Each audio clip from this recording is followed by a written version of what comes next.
Good evening, everyone. Welcome to our post-game press conference. We have here Coach Sherwin Meneses and Michelle Gumabo, the Dreamline Post Smashers, who won in 5 sets against the Senior HP Spiders. Coach, congratulations on this win. A good way to open the Invitational. Ano lang siguro yung naging challenge for Dreamline in this game, especially nung on tour, na-sweep na sila, but this time it was a 5-set game. And also talk about lang din yung kapit talaga ng Dreamline when it comes to 5-set games. Siguro, unang-una yung sa on-tour kasi na-sweep din kami ng first round, yung elimination, then nakabawi kami. So, kasi ibang-iba na yung mga games, talagang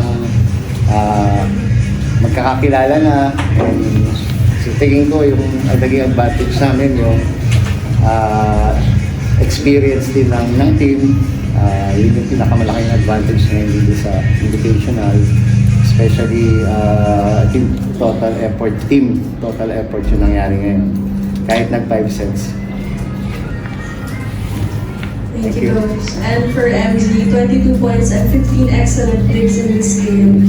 Can you talk about lang din siguro yung personal preparations mo heading into this match, especially 5-set siya, tapos yun na, nakuha yung malaman ng signal?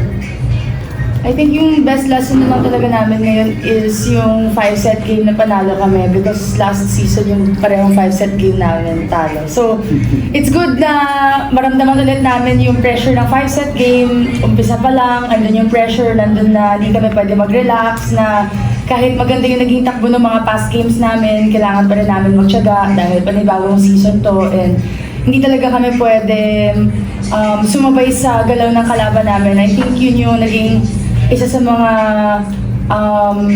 naging pace namin kanina. Nawawala kami sa pacing, sa sarili namin pace ng laro. So, kailangan lang talaga namin ma-overcome yung bawat challenge na nasa harapan namin. Thank you. The floor is open for questions. MG, can you take us through lang yung 5th set, parang 5 points doon na score mo? Kumbaga ano yung naging mindset mo lalo na ng set na yun? Pag sinabi ni Coach, palo na ako, sige, palo na ako. Wala na sa utak ko talaga pag may bola, palo na lang talaga. Hindi ko na iniisip kung saan, kung pag nakita ko, basta habang may power pa. So sabi ni Coach, wala pa tayong pagod, sige, palo lang. So every time mabigyan lang talaga ng opportunity, nandun pa rin talaga yung endurance naman siya yung power namin sa game. So kahit 5th set pa yan, talagang hindi kami pwede magpakita ng pagod. So yun lang yung ginawa ko pagdating sa 5th set. And syempre nagtiwala lang din ako sa mga teammates ko na kaya namin to, na kaya namin makuha yung point dahil hindi rin naman ako makaka-point kung hindi rin kami magtutulong-tulong sa loob. For MVP lang, you're also the reigning MVP of this conference and coming off yung bronze medal winner. What's your personal, I guess, mission, motivation in this campaign na after na that bronze, teammates still hungry again to win that gold? Of course, better finish for us. Lagi naman kaming, ang laging goal naman namin every conference is the gold medal or the championship. So, maabot man namin yun or hindi, ibibigay namin yung best namin and paghihirapan namin sa practice. And for Coach, ever po po yung natalo sa Signal in 5 sets po, ever. So, and ito po mga huli, lalo na last year, yung mga dinit mong laban, somehow nakakahabol talaga lalo yung team time. Ano po meron siguro lang with Signal in particular, na naging intense din yung mga huling laban niyo over the years na kahit nagkakahabol kayo for the most part, na itatawid niyo po talaga sa game? Siguro number 1 yung determination ng team lagi, especially pag signal yung kalaban. And I think every point naman talaga napaka-competitive ng bawat isa sa Dreamline. Siguro yun lang naman yung siguro yung nangyayari. Siyempre yung breaks hindi mawawala, napupunta sa amin. Pero medyo pagkalaban namin yung Signal, talagang napakagandang laban.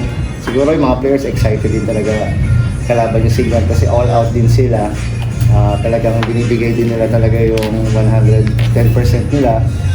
I think yun lang, siguro yung breaks na sa amin palagi. Thankful kami lagi din. Coach, for both na lang, gaano ka-challenging or ka-exciting yung format? Kasi nag-start kayo, 0-1 yung carry over. So meaning parang kailangan nyo manalo sa almost lahat ng games nyo kung makapasok kayo sa top na maglalaban sa finals. Siyempre yung dito naman yung breaks tsaka yung hindi napunta sa amin pero same ng lagi namin ginagawa, 1 point at a time, then 1 game. Yun lang naman yung isipin namin, ibigay namin yung 100% namin kung saan man makarating yung team namin. Doon kami. Same games. Yun talagang focus namin 1 game at a time. Ang hirap kasi tumingin sa foreign team agad na last namin mga kalaban. Talagang next game muna namin, charity go muna this Saturday, tapos mindset ulit kami panibago kasi ang bilis talaga ng turnover, tsaka siguro priority talaga namin yung pahinga and yung practice talaga namin na kailangan yung pagising namin sa umaga, ready kami, mindset ulit kami mag-practice, and syempre yung health namin. So yun naman lagi yung prayer namin sa isa't isa na healthy kami, walang ma-injure, walang masaktan, and yun naman yung bilin sa amin lagi ni Coach na alagaan namin yung sarili namin sa labas. So yun lang din yung magpapatagal sa amin dito sa season. Thank you, Coach. Thank you. Thank Thank you!